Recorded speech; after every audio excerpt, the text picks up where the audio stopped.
In 1985, when I chose to become a doctor, I had just one thought in my head: to do good to others and try to make the world a better place in my own way. Doing good to others ran in my family. I have witnessed my grandfather, Dr. T.B. Gupta, FRCS Edinburgh, Principal and HOD Darbhanga Medical College, and the then Health Director of Bihar. My father, Dr. V.S. Gupta, Professor, Department of Ophthalmology, Darbhanga Medical College, and my father-in-law, Dr. Bharat Prasad Kashyap, HOD Department of Ophthalmology, Rajendra Medical College and Hospital, now renamed RIMS, conducting eye camps in urban and rural areas, encouraging youths to organize free eye camps in rural areas and providing free eye care to the poor and needy throughout their lifetime. 23 years ago, when I was a mere postgraduate student, I had thus moved beyond my domain to begin my philanthropy journey by joining an NGO-run hospital at Ramgarh, some 40 kilometers away from my hometown of Ranchi. I screened the eyes of some 10,000 plus students studying in government-run school, gifted them free eyeglasses, and removed cataract from the eyes of children who were suffering from cataract completely free. That was my starting point, and I have never looked back since then. The challenges have always been immense. Being a woman, a mother of 2 children, a wife, and a doctor, all at the same time, has not been easy. Added to this, my passion for charity, doing good to others, have always demanded immense sacrifices. There has always been problems with finances, logistics, and above all, general apathy.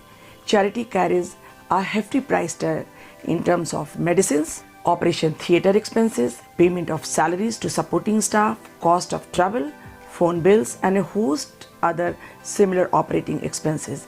I have always diverted substantial portions of my personal income to meet all such expenses. There was a call for eye donation at the middle of night from a place called Jonha, deep in the forest, more than 40 kilometers away from Ranchi. As founder director of the Kashyap Memorial Eye Bank, I had to respond to the call, and I did not have a driver at that time.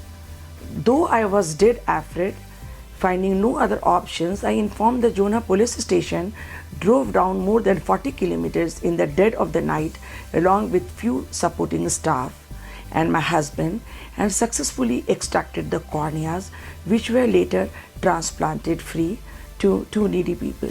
Very humbly, I would like to confess that I have never lagged behind. Hundreds of children from all over the state who have been forced to drop out of the school due to various eye ailments, refractive error, cataract in one or both eyes, who have been provided with free eye care facilities, including free surgeries, are now back in schools. Thousands of men and women, from slum dwellers, old age home residents, newspaper hawkers, railway station porters, to the primitive tribes residing in the more difficult terrains of Jharkhand, sportsmen and women, truck drivers, to victims of human trafficking who have been provided with free eye care and free surgeries with state-of-art technology, have been able to find gainful occupations for themselves. Women health has never been a priority for families in general and in the country and globally. The free cervical cancer screening and anemia screening camps that I have been spearheading since 2015 as President Indian Medical Association Women Doctors Wing Jharkhand IMA. It has given new lease of life to thousands of women, and it has created an atmosphere where women can take decisions of their own for their personal benefits as well as for the society, freely live their life with sense of self-worth, respect and dignity, besides giving them the strength to get their voices heard. The boundless blessings of the people whom I have served selflessly over the years have always provided me with the much needed strength and vigor to give my best.